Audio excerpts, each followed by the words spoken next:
नमस्कार, मैं के हिंदी चैनल में आपका स्वागत है। मैं हूं सोहनलाल शर्मा। आज के इस वीडियो में कक्षा 11वीं की पाठ्यपुस्तक आरोह भाग 1 से निर्मला पुतुल की कविता आओ मिलकर बचाएं का पाठ करेंगे और इसका सरल शब्दों में भावार्थ करेंगे।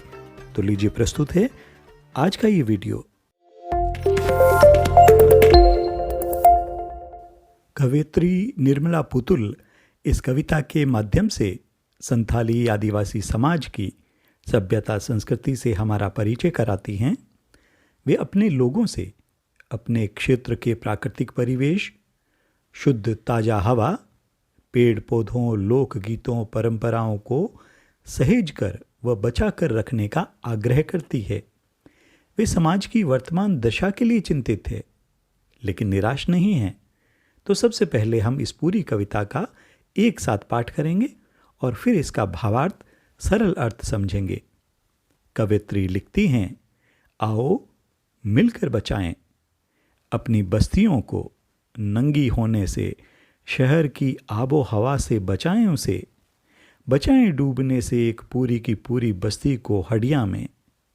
अपने चेहरे पर संथाल परगना की माटी का रंग, भाषा में झारखंडीपन, ठंडी होती दिनचर्या में जीवन की गर्माहट, मन का हरापन, भोलापन दिल का, अक्खड़पन और झुंझारूपन भी, भीतर की आग, धनुष की डोरी, तीर का नुकीलापन, कुल्हाड़ी की धार, जंगल की ताज़ा हवा, नदियों की निर्मलता, पहाड़ों का मौन, गीतों की धुन, मिट्टी का सौंधापन, फसलों की लहलहाट, नाचने के लिए खुला आंगन, गाने के लिए गीत, हंसने के लिए थोड़ी सी खिलखिलाहट, रोने के लिए मुट्ठी भर एकांत, बच्चों के लिए मैदान, पशुओं के लिए हरी हरी घास, बूढ़ों के लिए पहाड़ों की शांति।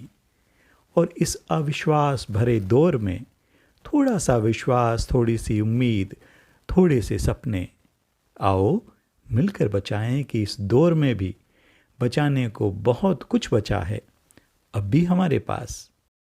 अब हम कविता का भावार्थ करेंगे। कवयित्री निर्मला पुतुल लिखती हैं कि आओ मिलकर बचाएं अपनी बस्तियों को नंगी होने से, शहर की आबो हवा से बचाएं उसे। कवयित्री कहती हैं कि हमारी बस्तियों पर, हमारे आदिवासी समाज पर शहरी संस्कृति, शहरी प्रभाव गहराता जा रहा है। इस नंगेपन से हम अपने समाज को बचाएं। आबो हवा का शाब्दिक अर्थ जलवायु होता है, पर यहाँ अर्थ है शहरी वातावरण से, शहरी अपसंस्कृति से। अपसंस्कृति यानी बुरी संस्कृति। साथ ही शहरी लोगों द्वारा प्रकृति विनाश से इसका अर्थ है। शहरीकरण के चक्कर में लगातार पेड़ पौधों को काटा जा रहा है। इस हरी भरी धरती को नंगा किया जा रहा है। कवयित्री लगातार हो रहे शहरीकरण के कारण अपने क्षेत्र को, समाज को वृक्षों से विहीन होने से बचाना चाहती हैं, अपने पर्यावरण को सुरक्षित रखना चाहती हैं और अपनी संथाली परंपराओं को बचाना चाहती हैं। आगे कहती हैं, बचाएं डूबने से पूरी की पूरी बस्ती को हडिया में।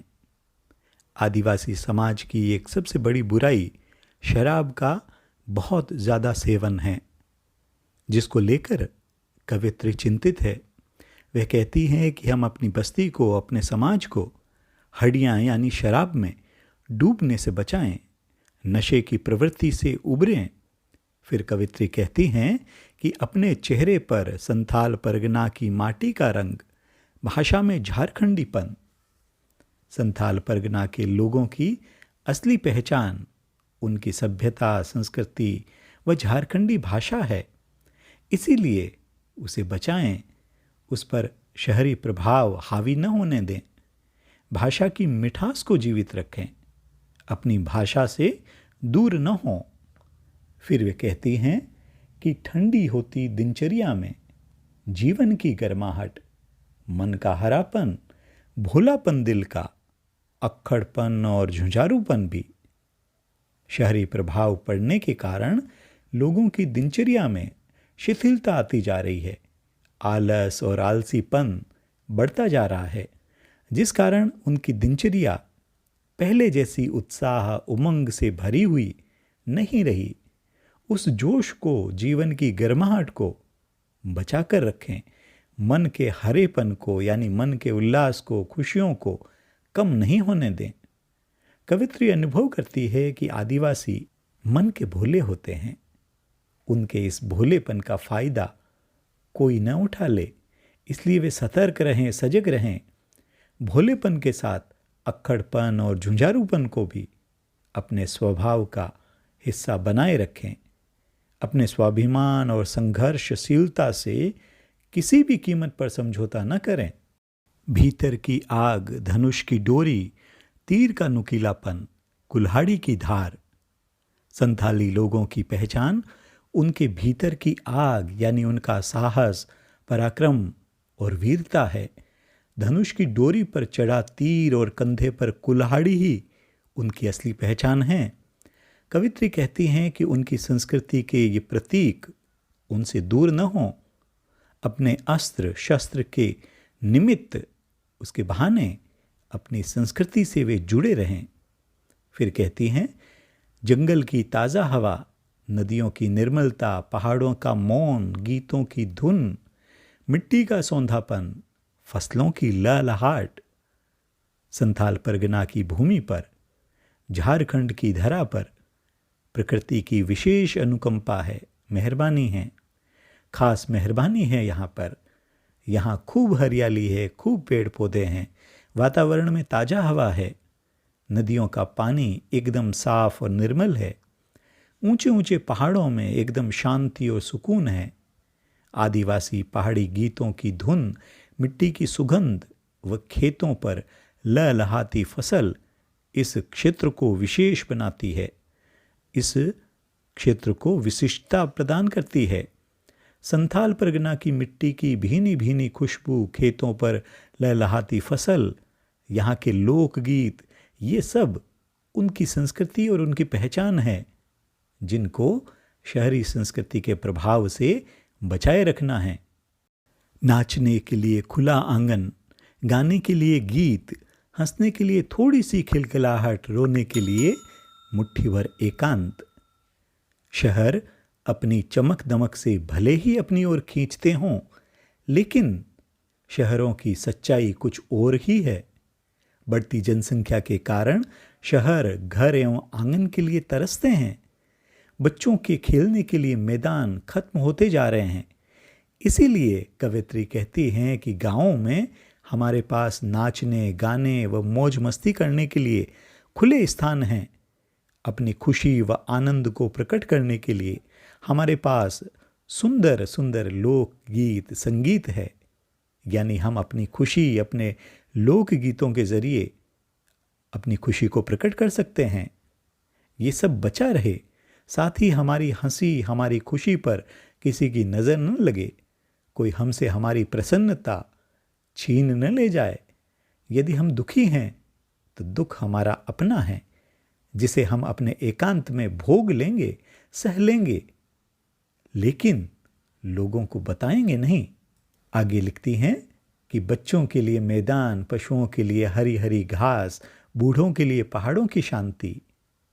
कवित्री कहती हैं कि बच्चों के खेलने के लिए खुले मैदान चाहिए, पशुओं को चरने के लिए हरी हरी घास और बड़े बुजुर्गों के लिए पहाड़ों सी शांति चाहिए, और वह सब हमारे पास है, बस वो बची हुई रहे।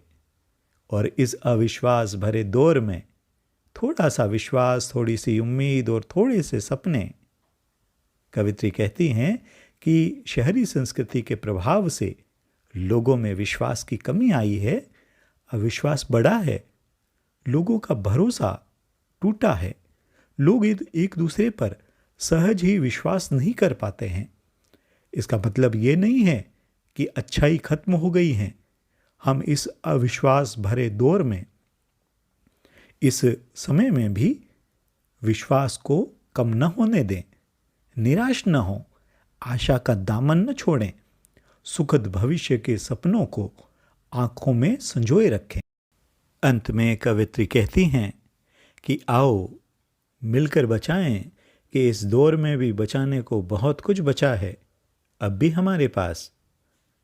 कवित्री अंत में सकारात्मकता का संचार करते हुए कहती है कि हमने भले ही काफ़ी कुछ खो दिया है, अपनी संस्कृति और प्रकृति से दूर चले आए हों, लेकिन फिर भी बहुत कुछ बचा है जिसे हम बचा कर रख सकते हैं, सहेज सकते हैं, उसको संरक्षित कर सकते हैं।